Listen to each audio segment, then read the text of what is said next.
Buen día, Agustín, ¿cómo andan ustedes? Bien, ¿cuál es la lectura que estás haciendo de todo esto que se está viendo hoy? Que es difícil separar lo político de lo económico y hasta te diría hasta de lo judicial, ¿no? ¿Cómo estás viendo este escenario tan dinámico? Sí, bueno, estamos viendo quizás los cambios más profundos en la conformación de la coalición de gobierno, o por lo menos en el dispositivo que la coalición se define o se decide para tomar decisiones, eh, pero da la sensación que los problemas, Agustín, siguen siendo los mismos, ¿no? Digo, eh, esta ha sido una coalición que ha tenido muchos problemas de funcionamiento, muchas dificultades para tomar decisiones.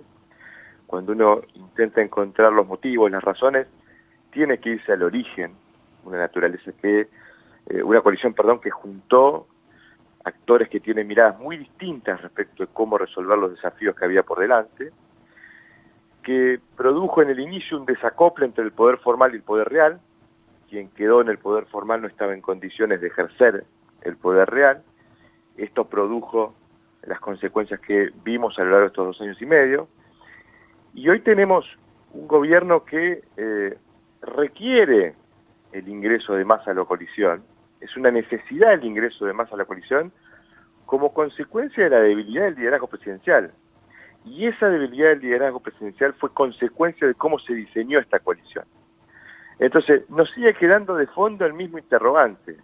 ¿Va a poder funcionar esto? Lo que no pudo un presidente poderoso, porque Alberto Fernández quedó a cargo de una coalición muy poderosa en términos de recursos políticos. Todo el peronismo, todo el sindicalismo, las principales organizaciones sociales. Bueno, ese presidente poderoso no pudo hacer funcionar la coalición. ¿Por qué motivo un superministro podrá hacerla funcionar? Y yo creo que de fondo el problema esencialmente es la imposibilidad que tienen estos actores de ponerse de acuerdo en un grupo. Bueno, todos estos La interrogantes. foto de ayer, Lucas, la foto de ayer de Massa y Cristina, ¿es un avance en ese sentido, en esa búsqueda de consenso, de acuerdo entre la misma fórmula, digamos, del frente gobernante, de la coalición gobernante? Bueno, la foto de ayer, yo puedo decir, tiene las mismas características que el video de Cristina de mayo del 2019. O sea, nos está mostrando a Cristina apoyando a alguien. Ahora, eso no es condición suficiente para saber si ese alguien va a poder tomar decisiones que puedan ser, porque necesariamente creo que deben ser, decisiones que quizás Cristina no comparta, ¿no? Porque en última instancia, y quería cerrar con esto la idea anterior, el A ver. problema de fondo acá no es entre Cristina y Alberto, entre Cristina y Massa, o los problemas o las diferencias que hay dentro de la coalición. El problema es que acá los que no se pueden poner de acuerdo son Cristina y el Fondo Monetario. ¿Y por qué es un problema eso? Porque hoy la política económica argentina está condicionada por el Fondo Monetario. El Fondo Monetario es quien nos está prestando los dólares para hacer frente a los vencimientos que tiene la Argentina con el organismo, y a cambio de prestarnos esos dólares nos está pidiendo que cumplamos con un programa que no es muy ambicioso, que intenta ir corrigiendo parte de los desequilibrios de la economía y que impiden que la economía funcione bien. Ahora, la que no está de acuerdo con ese programa es Cristina. Entonces, sea Massa, sea Alberto, sea Mansur o sea Mandrake, si esa persona no logra poner de acuerdo a Cristina con el fondo, me temo que nada va a funcionar. Ni superpresidente, ni superministro, ni superjefe de gabinete. Ujú. Esta situación que se está dando ahora por estos días, como decía más temprano, tan dinámica, tan intensa, tan tensa también, eh, permite ver en el mediano plazo, digo, permite ver también cuál va a ser el escenario en el 2023 de continuidad de esta misma coalición gobernante. ¿Puede haber una proyección más allá de esa fecha, de esta proyección? ¿Cómo observas esa particularidad, Lucas?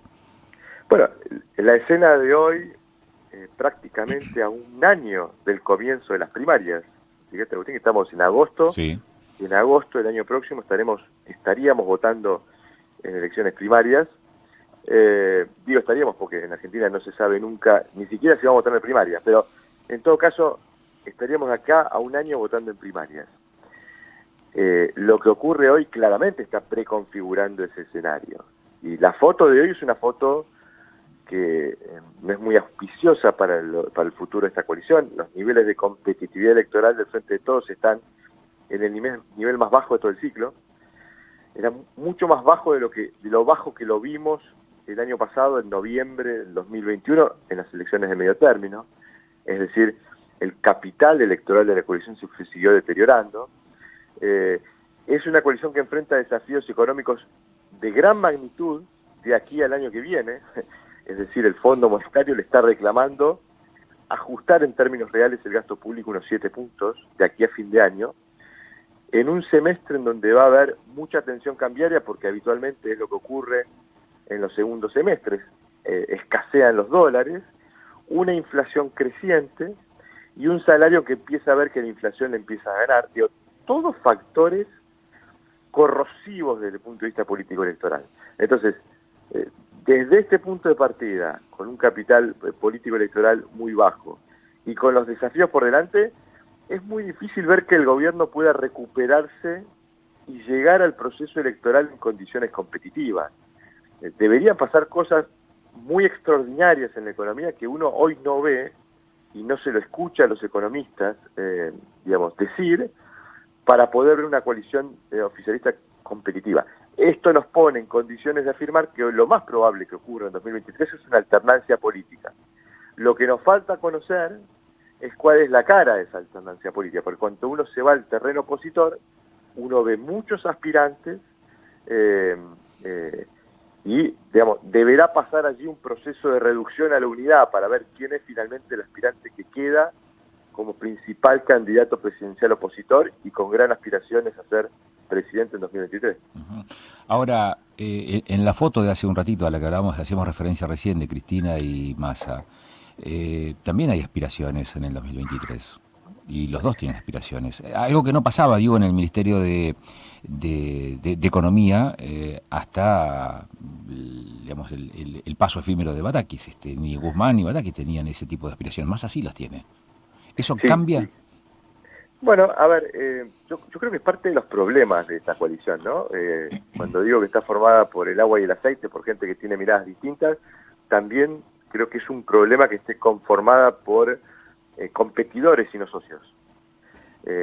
¿Por qué digo esto? Bueno, porque el competidor también evalúa las posibilidades de su par y trata de mejorar su posición relativa, ¿no? Pensémoslo en estos términos. Batakis finalmente fue una última resistencia de Alberto Fernández al ingreso de Massa al gabinete. Tal cual se dieron los acontecimientos, quedó claro que lo que la coalición le pedía al presidente el 2 de julio se va a dar el 2 de agosto. Y el presidente intentó con Batakis resistir. ¿Por qué intentó resistir el ingreso de Massa? Bueno, porque Massa es un competidor para Alberto Fernández. Entonces, ¿cuál es la ecuación que hacía Alberto Fernández? Si Massa ingresa al gabinete y le va bien, gana él. Si Massa ingresa al gabinete y le va mal, pierdo yo. Es decir, ¿cuál es el negocio de Alberto Fernández? Bueno, parte de esta competencia interna creo que ha sido la que ha obstaculizado la posibilidad de que haya cooperación dentro de la coalición de gobierno. Massa claramente tiene aspiraciones. Hoy la composición de imagen de Massa es una composición no muy alentadora para su futuro electoral. La imagen positiva de Massa es inferior a 15%, la positiva del orden del 60%. Entonces, creo que Massa está viendo que poder enderezar el rumbo de este barco, un barco que iba con un destino peligroso, en la previa, bueno, puede ayudarlo a recomponer un poco su imagen y eventualmente aspirar a ser candidato. Ahora, del dicho al hecho hay un gran trecho en este caso, porque para que Massa pueda ponerse en condiciones competitivas y que la coalición pueda ponerse competitiva, va a tener que hacer una gestión absolutamente extraordinaria. Y creo que Cristina, en ese punto, si hay alguien que tiene una mirada de mediano y largo plazo de su proyecto político, es Cristina Kirchner, y me parece que ella está teniendo una mirada muy negativa sobre el proceso electoral 2023, y creo que todo lo que ella hace no lo hace tanto pensando en 2023, sino pensando en lo que vendrá después del 2023 y eventualmente en cuáles son las mejores condiciones para que su proyecto político, si toca ser oposición, sea líder de esa oposición con aspiraciones a regresar al poder en 2027.